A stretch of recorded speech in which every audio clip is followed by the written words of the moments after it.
Okay,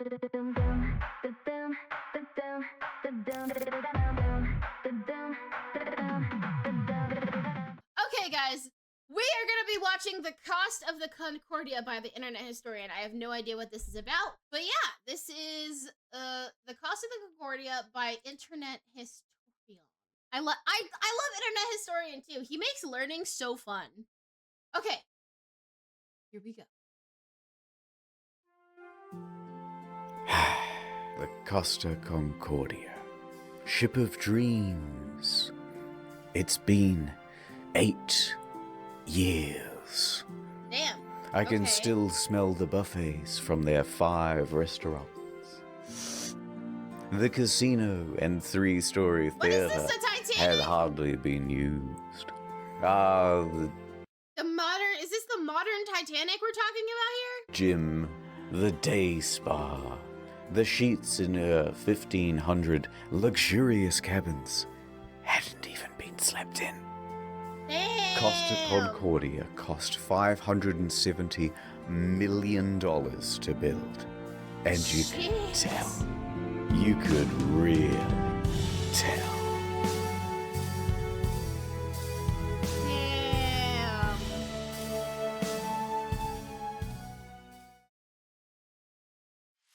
Damn. I remember it like it was just a few years ago.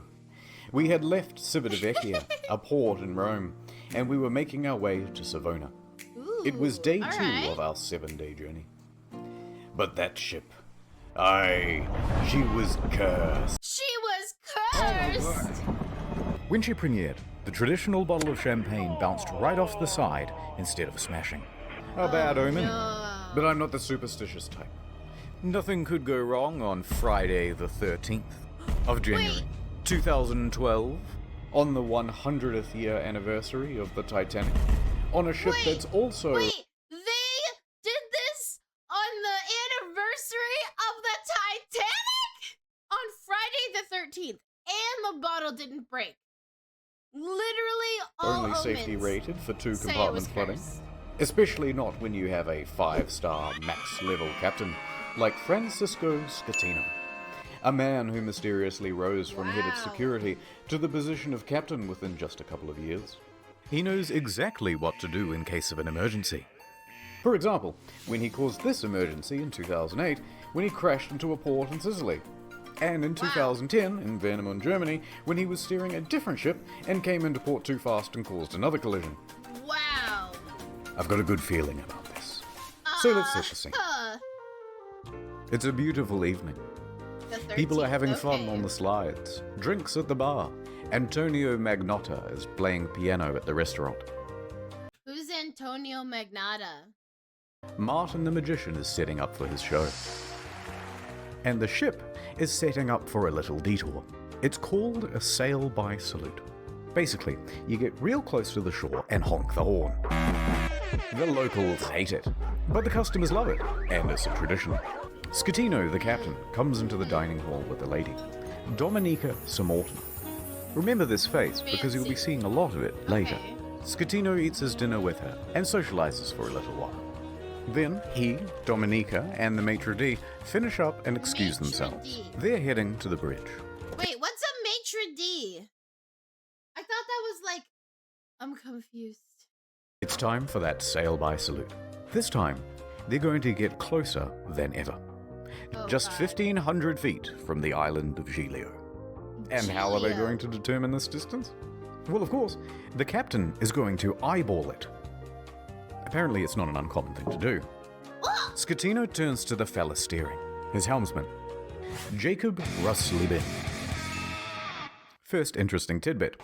Costa Crociere has hired Jacob from Indonesia at a rock-bottom price, and he's a bit of a newbie to the job. In fact, his profession hitherto, a painter and a cleaner. Wow. It's his first time steering a massive ship, and he's very excited. This guy's At steering least, the we think ship? he is. It's hard to tell because he doesn't speak English or Italian very well at all. Off to a good start. The second in command orders the helmsman to 290. Now, don't be confused by these numbers, they're just the degrees on a compass. At the same time, the captain whips out his cell phone and calls former captain Mario Palombo, who lives on the island. They chat about the safe distance to Giglio's shores. It's all very casual. Anyway, Mario says that the safe distance is between 0.3 and 0.4 miles from shore. The captain is going all in.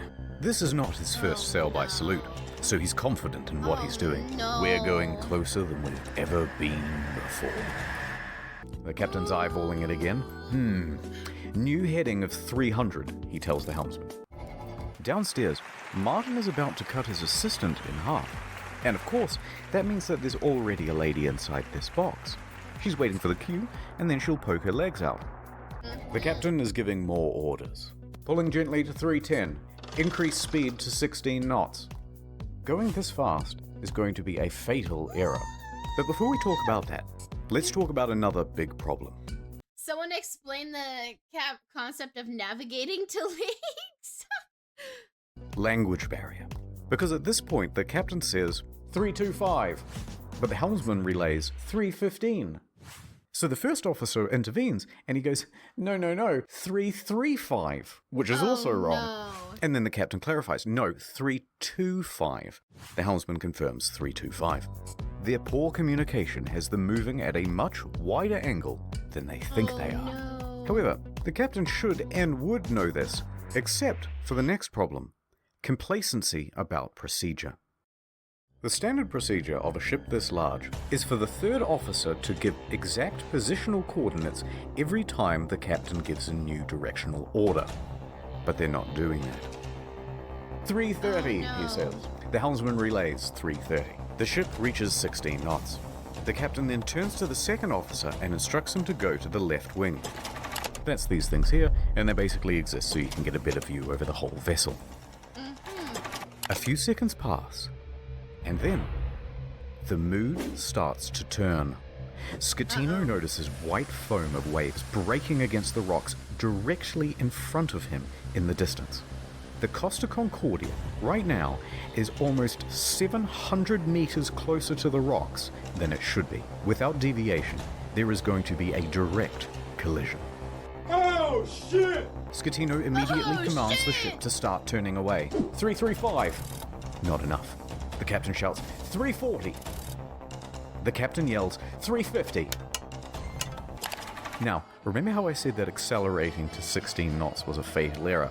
Well, that's because it's made this ship incapable of such a drastic turn. What they've got is understeer.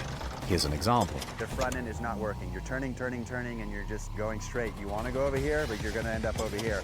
So despite the order of 350, right now the bow is still only pointing at 327. Oh, Not no. nearly enough to miss the rock. And oh no, it's about to get worse. That language barrier again. In these critical moments where every second counts, the helmsman wrongly relays 340. The captain snaps back, 350 starboard or we end up on the rocks. The third officer goes to assist the helmsman. Now, don't get confused by the orders from here. We're changing over to rudder instructions. Wait.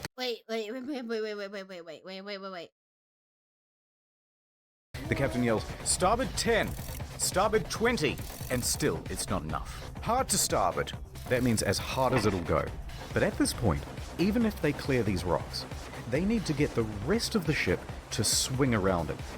So the captain yells, midship, which centers the rudder. The bow is now less than 150 meters from Skull Rock. Port 10.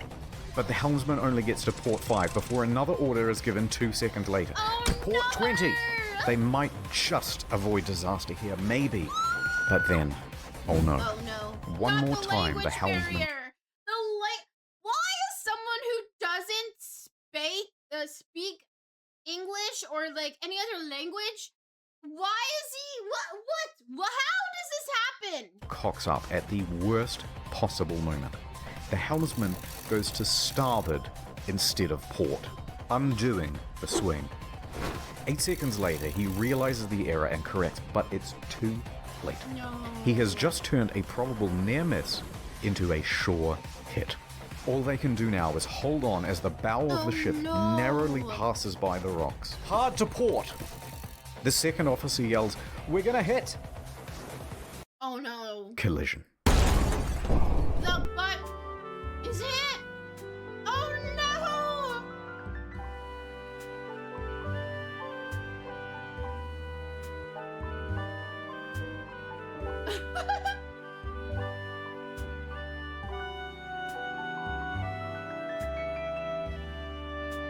The cost of the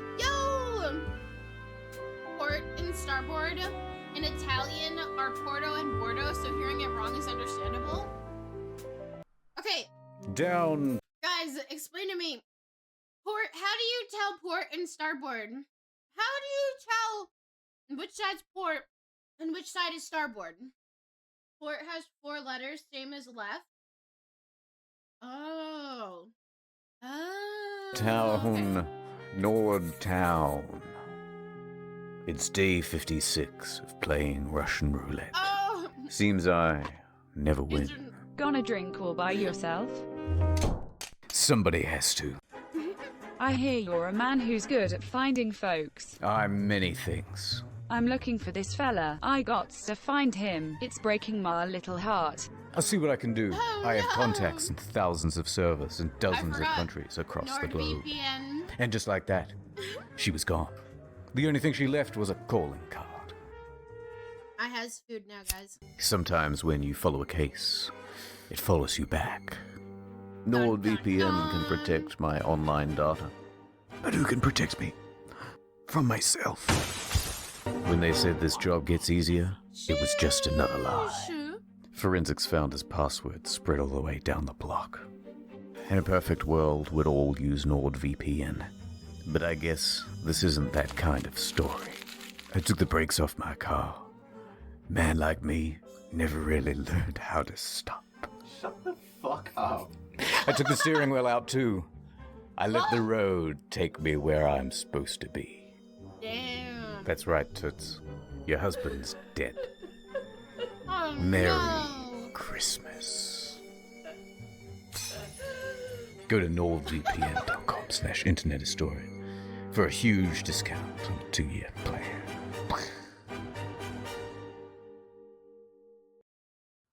Ad? Oh. Hey. The ship hits rocks on the port side. Oh, A no. 53-meter gash opens up in the hull, and thousands of tons of water begin pouring in. A loud scraping and bang is heard by all passengers. At the helm is panic. Rumblings in the dining room. Martin awkwardly pauses his act as he's helping his assistant into the box. Meanwhile, the lady inside Let me is out, let trapped me and out. terrified. There's confusion across the ship. All of the crew off shift come back on duty. All officers Oh, run to the bridge. no. Technical crews run down to the lower decks to assess damage. On connection with the rocks, they lose propulsion and slow to 8.3 knots. And they are now adrift. Close the watertight doors at stern. Enormous volumes of water are pouring in. So much so that within 29 seconds of collision, all 6 engines stop working through flooding. Wait. 22 seconds All 6 engines have already stopped working, so they're literally free floating. later, a blackout happens. Lights, electrics, the water pumps too, everything. The captain orders the helmsman hard starboard. This is the final position of the rudder before power to that too is lost. The Costa Concordia, now without power, is drifting starboard, plunged into absolute What? darkness. Is this all during the middle of the night too, so there's no light outside either? I'm guessing. A quick breakdown of the flooding. When the Concordia struck land, it tore open 3 watertight compartments. At first, compartment 5, which filled very rapidly. Then 6 more slowly, 4 shortly after. Then 7, 8, and 3. Modern ships are built to withstand 2 compartment breaches. These compartments especially, though, are a problem, because they contain the engines and the electrics. These main generators give power to the whole So they hit exactly the right place. Like they hit literally the worst place possible. Because it was all the electrics in the engine. whole ship. From propulsion motors to rudder to hotel functions, pretty much everything. When they went out, the ship was a functionless, sinking cage. Damn. A few seconds later, the emergency batteries for internal lighting and communications kick on. Okay. When the That's lights come something. back on, Martin has vanished. He He's ditched the stage! And it caused a huge panic in the theatre, as passengers are trying to flee to their cabins and to muster stations. People already in their cabins come out and start putting on life vests. Staff rally and try to calm everyone down. Everything is fine, there's no need for vests, please return to your cabins. The emergency generator starts. All of the watertight doors close except for door 12, which is jammed. The captain calls Pelon, the chief engineer, as the ship begins to list on the port side. There's water coming in? Yes, there's water. But where? The engine room. But a lot of water? Yes! Oh my god! There's water, you can't go down. Let's go down the other side. In a moment we'll start the pumps, I'll let you know. So wait. So the door jammed and the water's coming in on the wrong side? So it's only coming in on one side, so it's making one side heavier, so it's leaning like it's gonna fall over? In the theatre, the whole magic box apparatus slides right off the stage and falls into the crowd, further increasing panic. On the bridge, an announcement is being prepared. They are going to lie to prevent a panic. Let's just say we have a blackout. The deputy chief engineer enters the engine control room. He confirms to the bridge that at least compartments 5, 6, and 7 are flooded. Announcements are made. On behalf of the captain, to inform you that due to an electrical fault, which is currently under control, we're currently in a blackout. Our technicians are working to resolve the situation and will inform you of developments as they occur. Thank you for your attention. Coincidentally, at the same time in the restaurant, they're playing My Heart Will Go On, and it's very much not helping the situation. The captain calls the Costa crisis Imagine that. They cannot contain the flooding and the ship is leaning, called listing? unit. Yeah, the Roberto irony. Ferrarini. He tells the crisis unit that they've hit a rock, that they're assessing damages, and that they are also in a blackout. The crisis office says to reverse the ship up onto shore. Well, how are you going to do that? You don't have power to the rudder, let alone the engine. You know, hoist the sails? Anyway, around this time, the wind direction creates a starboard list, and the ship begins to turn anyway, drifting right back towards the shore, which is a very good thing because you want the ship to end up as close to shore as possible. A panicked passenger senses that something is off. This isn't like any electrical problem that she's ever seen. Plus, there was a massive crashing noise and now the ship is tilting. So, she contacts her daughter in Italy. The daughter then calls the police, and the police call the harbour master. While that goes on, a conversation between Pelon and Ambrosio. The diesel is not starting. The captain asks the engine room, but where have we made contact? Thinking that the incoming water can Yeah, it doesn't make sense that the listing is actually helping them, because it's bringing them closer to shore. be reduced. Captain, here everything is lost. The electrical panel, everything. Oh no. They're saying at this point that the ship is going down. The captain calls Roberto Ferrarini again. Actually, 2 compartments have been flooded, but don't worry, the ship's stability isn't in danger. Wrong. Why are you Passengers lying on begin your going to ass? muster stations on their own initiative. The cruise director says, "We have a lot of people at muster stations that I do not want to fall overboard. Do we make an announcement to tell them to go to the lounges?" Bozio says, "I think that's best." The harbour master from Livorno calls the ship. The captain tells them that we just have a blackout. How long has this blackout been going on? About 20 minutes. Have you asked passengers to put on life vests? It's just a blackout. I gotta go. The harbour master is suspicious. He says to his superiors that he thinks something more is going on. He calls a patrol boat to the area and asks them to look at the ship. Another problem. The fan on the emergency diesel generator isn't working properly. Pelon manually has to turn the thing on and off with a screwdriver so that it doesn't overheat and cause a fire. The captain is on the phone to the lower decks, asking pointless questions, like, is it still flooded? Yes. Yes, it is. The captain is essentially in denial of the situation. The harbour master calls again. Finally, he says, the ship is taking on water through an opening on the left side and the ship is listing. He qualifies with, no one dead or injured. The harbour master asks if he needs help. Just a tugboat?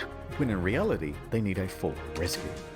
With 3 compartments flooded, the captain finally realizes that things are really bad, and they are not going to improve. How does this happen? This is why I'm afraid. This is why I'm afraid to go on boats with other people and afraid to go in planes. Because this these people get put in these positions? The Coast Guard orders every available ship to the sea. Meanwhile, up with the passengers, the cruise director's assistant says, everything's under control. Please return to your cabins or hang about in the lounges, no problem. She said this despite knowing it was wrong and that it further endangered lives. Most passengers at this point, though, aren't listening to this nonsense, and they're busy figuring out how to abandon ship. Bang, bang, bang, bang, bang, bang, bang. Local television has already picked up the story and they begin broadcasting live radio feed from the bridge. Hey, Capo. Captain, the passengers are going on board the boats. Okay, let them go to shore. So then general emergency? Wait, let me talk to Ferrarini. We risk the emergency generators that do not have cooling. It has cooling problems, 100 degrees. The cooling fan has stopped. Pilon calls the bridge and tells the safety officer they need to evacuate. The safety officer relays this to the captain, but after no response, he orders the engine room to evacuate on his own. The captain says, no, stay. We're leaving. So what do? General emergency?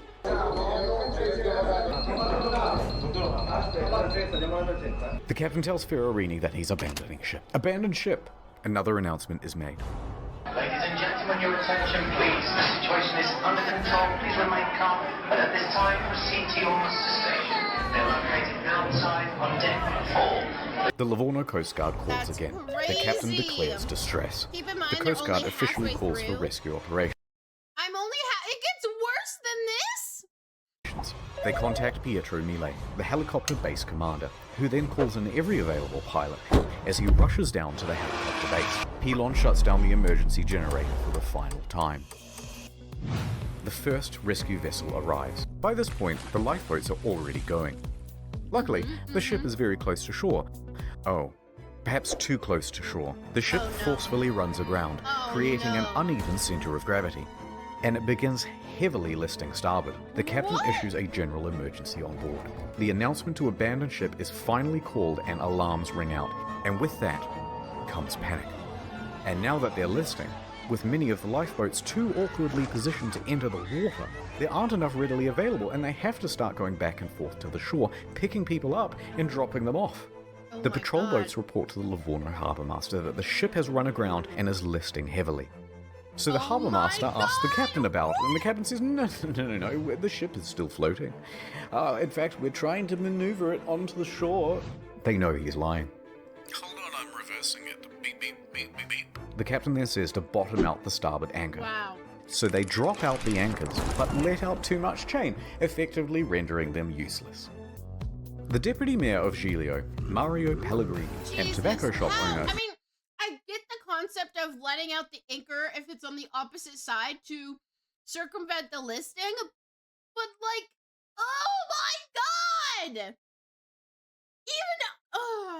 Giovanni Rossi arrive at the harbour. They watch the scene unfold. As the first of the lifeboats arrive on shore, the deputy mayor takes the initiative and races to board one of the lifeboats, returning to the ship, and starts trying to find someone in charge.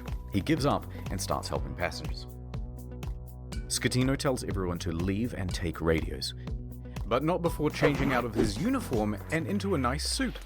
Priorities. Dimitri Christidis and Silvia Coronica leave with him. The maitre d' and Sir Morton both get out of there. By this point, approximately 300 people are still on the ship. Mile reaches the helicopter base. The first helicopter, a slow-moving Augusta Bell, was already rising from the tarmac for the hour-long flight south. Bozio is the last crew member left on the bridge, coordinating evacuation. He then leaves to help passengers board lifeboats. The bridge is now abandoned. And then, the ship's black box stops working. Apparently there were technical problems with it. That means, from here, things are going to get a little foggy in detail. A while later, rescue helicopters arrive. Wait. Hold on. The black box just happened to stop working. Uh-huh. Sure. Just happened to stop working. But they're struggling to find the ship because they're expecting it to still be well above water. Passengers are scaling down the port side by ladder as lifeboats return to pick them up. This is no joke. Oh my goodness. It was no joke, mi amor. Oh my god. Yes. You're not allowed to make a film movie. I'm allowed. Who say you are? A second helicopter, a faster model, sets off. The ship stops healing and comes to a final resting place. Now the Coast Guard calls the captain because he's just learned that the captain has abandoned ship. The captain claims, no, actually I slipped and I fell into one of the lifeboats. I'm a klutz. But now that I'm on board, I may as well head back to shore. DeFalco tells the captain to get the fuck back on board. And the captain kind of acts confused and then effectively refuses. So the captain makes it to shore. Wow. From here, we only have mainstream news reports to rely on, so it's not going to be super accurate. But they say that Giglio's police chief then finds 110 survivors on the rocks at Point Gabbianara. And among them is the captain. It's not known whether the captain helped anyone while he was there, and in fact, the police chief claimed that he just sat on the rocks and watched other people do the rescuing.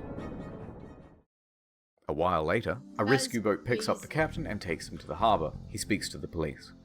He then finds the ship's onboard chaplain, Father Rafael Molina, and cries to him for about 15 minutes. Then he goes to the harbour master's office to receive probably the biggest dressing down of his entire life. Port authorities ask the taxi driver to take the captain back to his hotel. The captain takes the 30-second cab ride to the Bahamas hotel. According to the cabbie, he was beaten like a dog. He was cold and afraid. He only asked me where he could buy a pair of fresh socks. But then he perked right up again and gave an interview to a news crew. He told them that he was the last to leave. Wow. How? I just don't understand. The captain is usually the last to abandon ship. What happened, Captain? We were the last to leave the ship. Wow. All day Saturday, rescuers search for people on the ship. On Sunday morning, a South Korean couple is found in their cabin, safe but shivering. They had slept through the crash and woke up unable to exit their cabin. They slept through the crash. Yo, how could they sleep? There's no way I could sleep through that. What's your secret? Tell me. I wish I could sleep through shit. Holy fuck. The last survivor, Manrico Giampandroni, was found with a broken leg. He was the cabin's service director. In the end, 32 people died. The final body wasn't discovered until nearly 3 years later. A crew member, Russell Rebello, and it's believed that he died a hero helping passengers off the ship. The Costa Concordia was the largest cruise ship disaster since the Titanic. And then there's the ship. We're not over yet? This is what happens to a 110,000-ton cruise liner when it's left half rolled over in the ocean.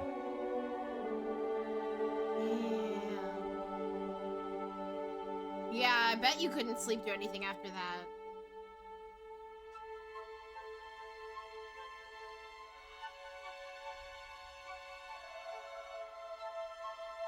It's crazy. Imagine how much money like that wasted.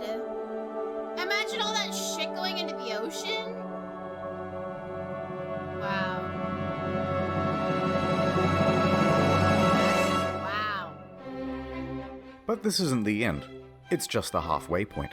Wait, what most the people know halfway is that the point? Costa Concordia had crashed, many dead, and that the captain abandoned ship like a coward. But there's a whole veritable spaghetti of details to untangle. Spaghetti? Spaghetti bolognese? Let's dive in. Oh, There just they going are. hands deep. The The deeps. Ew, God, not with the hands. Oh! Damn, looting. What? Loot box time. The Costa Concordia was more than just a floating resort. There's a mall, a casino, cha-ching, cha-ching. This iron chest was full of safes and cash registers and Oh, ship out gold skin. Oh my god. expensive fittings. I didn't even And there were think plenty of that. gamers prepared to sneak by authorities and try their luck in the hot zone. Damn. Within days, police divers reported that valuable items, once seen lying around the ship, were now missing. Wet High-end socks? liquor, What? expensive furniture, dining sets, cash from the casino, cash registers, jewelry and display cabinets, I safes, didn't even Japanese think of woodblock that. I didn't even think of that. prints No by famous seal would be 18th century artists, as well as the iconic bell, which hung from the bridge of the ship. It was never found. Damn. Who steals a big fuck-off bell? Yeah, Even who the server does steal a admins were big getting suck-off involved. bell? 4 divers who were part of the company contracted to refloat the Concordia were spotted on CCTV, sneaking out to the ship. A patrol boat was dispatched, and the men were caught inside the fancy suites with rucksacks full of stolen goods. The 4 men are charged Oh my. with stealing and thieving and pinching. Sheesh. Later on, stolen as well as legitimate items found their way to Amazon and eBay. Chips from the casino, postcards, and cabin access cards became highly sought after souvenirs. It even has a watermark. Some Australian guy even made a Damn. listing for the ship itself, advertising it as buyer to collect. And although there were plenty of bidders, eBay pulled the plug. Damn, that's funny.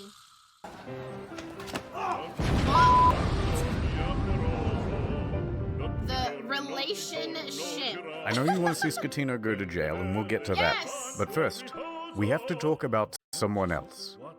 Dominika Samorton. That was a close one. There was speculation that she was on the bridge that evening because she was the captain's mistress. Oh. Intense media speculation reports that her presence distracted the captain. They both denied their love for years and maintained that they were just friends. Although she did later admit to the media that she found him handsome. And how could you not? Wow. You so fucking precious when you smile.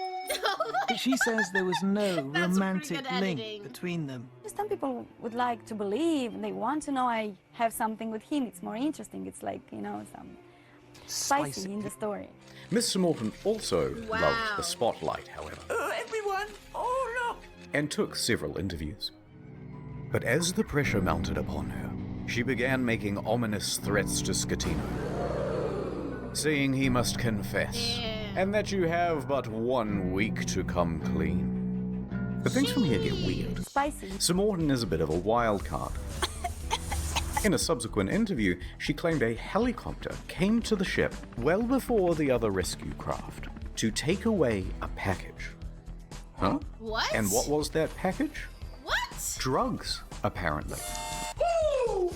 So rumors began that the ship was running narcotics for the mafia. And not without cause. A number of cruise ships, even recently, have been caught trafficking drugs. As an aside, Scatino was tested for drugs I mean, that makes sense, but god damn! God damn! immediately after the crash. He tested negative for drugs in his system, but trace amounts of cocaine were found in a hair sample. Makes it smoother and less dry. Nonetheless, the Concordia was searched and no drugs were reportedly ever found. How did we get here? Oh right, a helicopter. Samorton commented on it again the next day and said, actually, that helicopter was just for the captain as a means of evacuation from the ship. Okay, wait. Wow. So she expected to get some sort of first-class rescue while everyone else was still stuck on the ship? Wait, how did we get here? Oh, right, sex with the captain. Confused. Divers were quick to head to the captain's cabin where they found Miss Samorton's lingerie and other articles of clothing as well as a makeup bag. The jig was up, but they continued denying it. Samorton mostly faded from international attention until she was told to appear before the court to present witness testimony.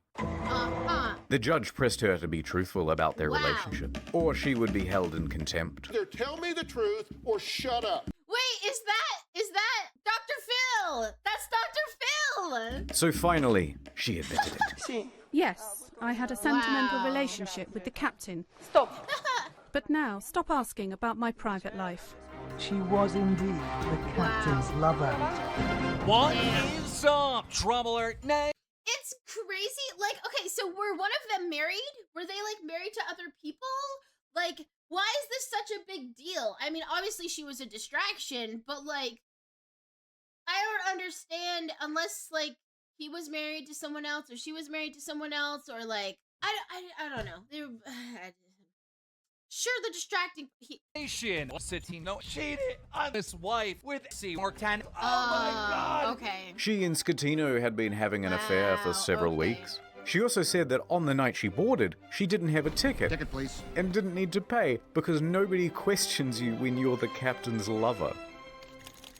Wow. Naturally, she gave another confusing interview after leaving court. I want to say that today is the second time I died, because the first time I died in the night of the crash with my psychological brain and problems. What? And today I died the second time because, of course, people find out something that I try to hide.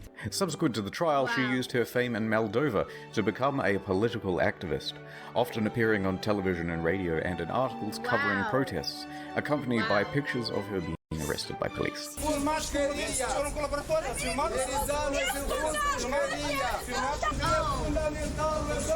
English second language, okay. Yeah. What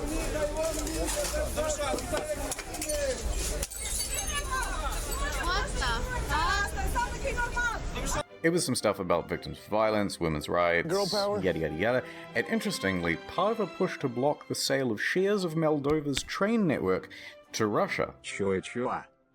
Other than that, I don't really know what she's been up to. Let me just check on her Oh god, not again. Oh god! Another. Okay. Jesus. Wow. This is crazy. Like, I'm having a hard time keeping up because there is so much shit. Lawsuits were quickly lodged against Costa Crociere, and their parent company, Carnival Cruises, immediately saw a share drop of 23%. Good. Fuck. Passengers have sought some fucking consequences for hiring these fucking dumbasses, please. Compensation for their damaged mental health, lost belongings, and loved ones. Either they allowed him to divert from his course, or they didn't know where their billion-dollar ship was. Within a few days, facing financial and media pressure, the CEO attempted to join the bandwagon against the captain and the crew. That was not the ordinary route that the ship was taking at the time, and was not only taking, but the time your shares dropped to the fucking Claiming that the ground. ship was not approved to deviate from the route. But that wasn't true. Approval isn't required if the ship is deviating by less than 15 miles, or that it was against company rules. Also untrue, because investigators found that they didn't have any rules about deviating route, and they tacitly encouraged sail by salutes. Now, in response to the civil suits, Costa Crociere offered passengers 11,000 euros each as compensation. That's kind of small. 11,000 euros, about $14,000, is the minimum compensation under international law when a ship is abandoned. This was to reimburse them for their tickets, as well as any costs they accrued in having to unexpectedly travel home early. And that was supposed to release them from everything and anything that has to do with this accident. I cannot ask for more than this. A lot of passengers, understandably, were not too happy with this deal, and they refused to take the money. We think the offer is an insult for what these poor passengers went through. Yes! We think that the Don't compensation take the being fucking offered is not good commensurate. For you. Take it. No, Jesse. Compensation being offered is not commensurate. Later, Costa Crociere would lodge a plea deal with the Tuscany court to pay a €1 million fine to avoid a criminal trial. The judge agrees. Costa Crociere is now off the hook for all criminal liability for the whole thing. They've washed their hands of the incident and flexed the residual drop. Oh, they paid the judge. They fucking paid the judge. There's no goddamn way. Of responsibility onto the faces of 6 staff members. Passengers and relatives of the dead are livid that the company has been able to avoid criminal responsibility. Offered is not commensurate. Civil suits against the company continue. By the way, the residents of the island of Giglio also banded together and sought damages. They didn't get much.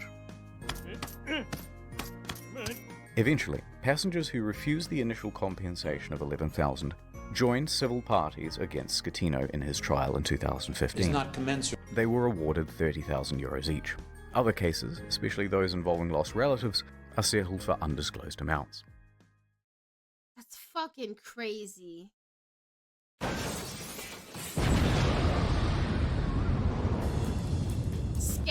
New York attorney Peter Renee traveled to Budapest to represent 6 real survivors of the disaster. At Renee, we personally work on every case. And we'll work harder than anyone to get you the most money possible in the shortest amount of time. That is And a while on terrible the job, commercial. a 7th case cropped up via email. He's watching Aspen! Yo, that's cool. He's watching Aspen. An elderly woman, Alona, said, "Help me, Mr. Ronai, for I have lost my daughter, Eva, and my 5-year-old granddaughter, Roxana." So Mr. Renai agreed to speak with her. However, there were some inconsistencies in her story. Neither Eva nor Roxana were on the passenger list. Odd, but Costa is known for having stowaways. Gotcha, bitch. Still, Mr. Renai was suspicious. They wouldn't cheaty old Petey, would they? Renai inquired further about why she was on board, especially without a ticket. Ilona said, "Well, I don't know, but you should ask her boyfriend. Zolt Horvath. He'll know all the details." "I'm up all night. I'm going crazy," he said. But Mr. Renai was still suspicious. Because then she asked, "How much money do you think this is worth?" Wow. This is a huge red flag, Petey. In 20 years of doing this, you've never had anyone ask about money. Why now? Wow. Like, Grandma, you think this is gonna work? Please, please tell me the lawyer did not. Please, please. Obviously, you see it's a red flag. So Mr. Renai hired an investigator and sent photos around of the missing girl. The next day, the phone rang. Oh, hoi hoi. It was the boyfriend again. Look, there's been a bit of a misunderstanding and the child isn't missing at all. Uh-huh. And then he claimed he was confused because he had done too many drugs the night before. Oh. Okay, can I speak to the daughter then? At first, he was refused. So Renai said that he'd have to file a missing persons report to the police if he couldn't. The boyfriend relented. That night, Renai met with Zolt and brought the police with him. He speaks to the granddaughter and asks her if she's seen Mum. "Yeah, I saw her today."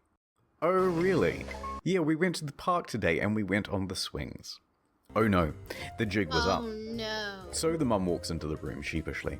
"It's a miracle!" And the story changed again. "Okay, I'm not dead, but I did injure my leg when I jumped from the ship. And then I immediately flew back to Budapest. Although don't worry about checking my leg because there are no visible marks or injuries." Oh, Petey, I'm beginning to think they weren't even on the boat. Also, it turns out this lady isn't her mum, it's just a neighbor. Eventually, Renee managed to make the pair confess. And then they said, "Hey, we haven't done anything wrong. We haven't taken any money." And in the end, it looks like there'll be no criminal punishment for the scam. Wait, a former company says there's no insurance fraud laws to deal with the case. What? That's crazy! Because Hungary, a former communist country, has no laws against insurance fraud on the books. God. The law firm that never sleeps, call 1-800-6647. Oh, that's a bad idea. Wow. That's a very bad idea. Well, okay.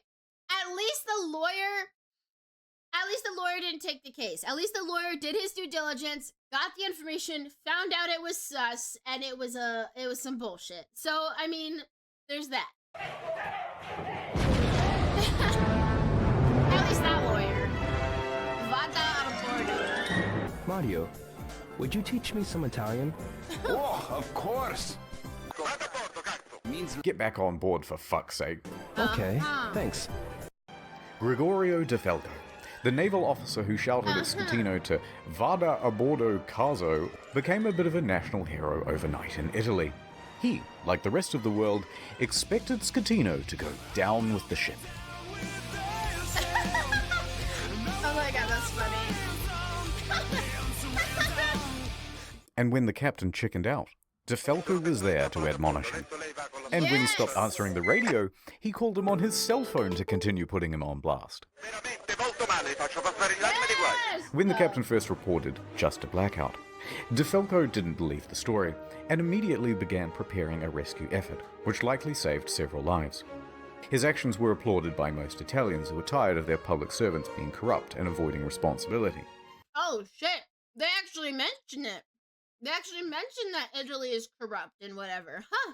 Accordingly, shirts sporting "Vada a bordo caso" were being printed by the end of the week, others setting it as their phone's ringtone. But then, In September 2014, without warning, DeFalco was transferred to an admin role in the Coast Guard. Why? Hear what I said? You've been demoted. DeFalco said that he had been passed up for promotion, that he had also not been told which admin office he was even being transferred to, and that it all effectively cancelled 10 years of his career. DeFalco was tres furioso, and there was public speculation that it was owing to bad blood between himself and Admiral Delano, his former boss. His status among the public overshadowed his superior in many ways. On the other hand, his boss said, no, it's part of a normal career progression for naval officers and that he must show more maturity and professionalism to advance his career. Now, it's hard to know what's true in office politics, so let's leave that alone. And anyway, in 2018, DeFalco said buenas noches, ya later, to the Italian Navy to become a politician. In March that year, he was elected to the Italian Senate, serving as a member for Livorno. He still serves there today. Wow. Good for him. Good for him.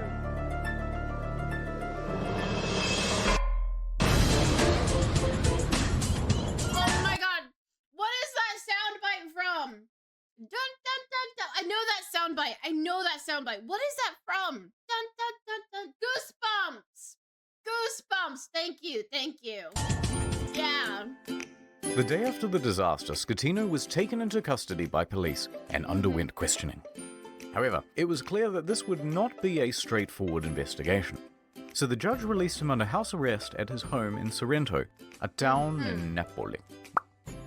By July of that year, the house arrest was relaxed and he was allowed within this general area. While under house arrest, he wrote a book with this journalist from Rai magazine. I have no idea what it says, I don't speak Italian. But goddammit, he must have some kind of charisma going on, because there's been a lot of speculation in the press that he had an affair with her as well. You can't keep getting away with Oh my Hold on, I got it. Not content with abandoning his ship, this dude is determined to abandon his wife as well. So, Scatino and 5 others are facing criminal charges. Straight away, everyone lodges a plea bargain with the court, and all of those plea bargains are accepted, Are you kidding me? except for Scatino's.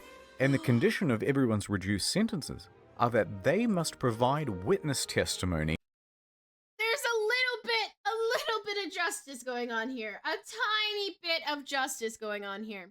Fun fact, the person reading this is super cute. Ah, thank you so much, CK. Okay, back to the video. But it sounds like there's gonna be a little bit of justice, at least. Against Scatino. He touched me. Ciro, Jacob, and Silvia were all given suspended sentences. Roberto and Manrico are able to opt for community service or house arrest. Not a bad deal. A good deal. Good deal. Especially with And the that internet. meant that Scatino was now all on his own. Ciro, the first officer, was the first to give his testimony.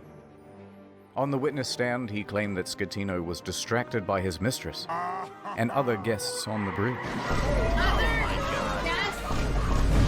That there was confusion over who was in command. Then it was Jacob's turn, and he said, Does he even know how to... Lamau XD, because he didn't actually bother with his testimony or his reduced sentence. He just fled the country. It took authorities 12 months to eventually track him down on the outskirts of Jakarta. And when they said, oi, we still want that witness testimony, he just scalped again. And he hasn't been found since. After that, Ferrarini gave his testimony, then look, we don't have time to relitigate the whole trial, so let's just go straight to the verdict. Guilty! Scatino was found guilty of multiple manslaughter, causing a shipwreck, abandoning ship, and lying to authorities. He is sentenced to 16 years and 1 month in prison. Good! Good fucking riddance. But wait, there's still the appeals. The appeals trial begins. And the verdict on the appeal? Surprise! Rejected! So Scatino's lawyers appealed again. And the verdict on the final appeal? Scatino made multiple attempts to secure a plea deal, but was denied by the prosecution each time. The prosecution called for Scatino to be sentenced to 26 years in prison, calling the incident a Titanic affair. Oh, okay, I see what you did there. Scatino was not. His The Titanic affair. lawyer stated that he was waiting outside of the jail for the ruling, so that if his plea was rejected, he could immediately start serving his sentence. And with that, 5 years and 4 months after the disaster, he was finally in a cell. Wow. Said I will not be making any comment. Oh, that hurt. Fucking finally, dude. Oh.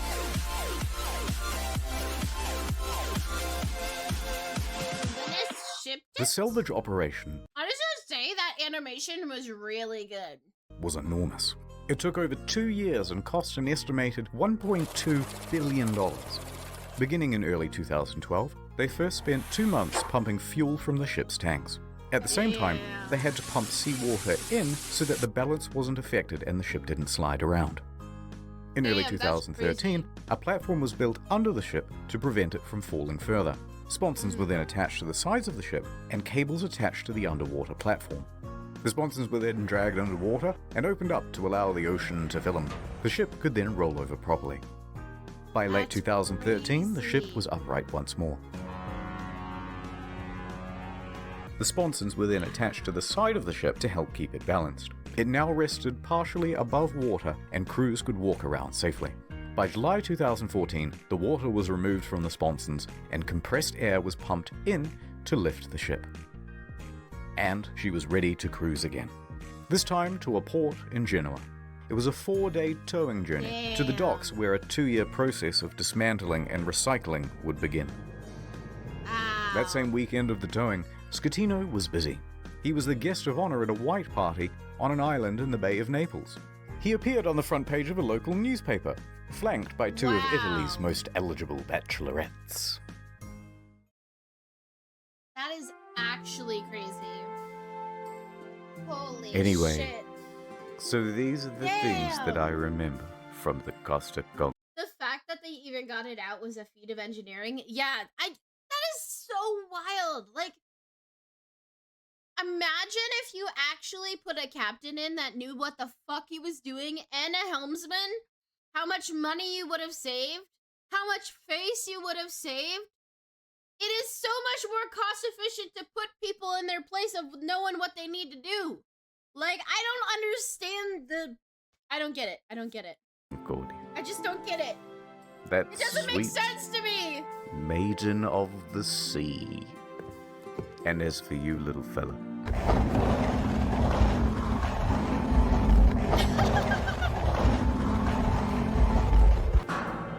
Well, it's time to return you from whence you came.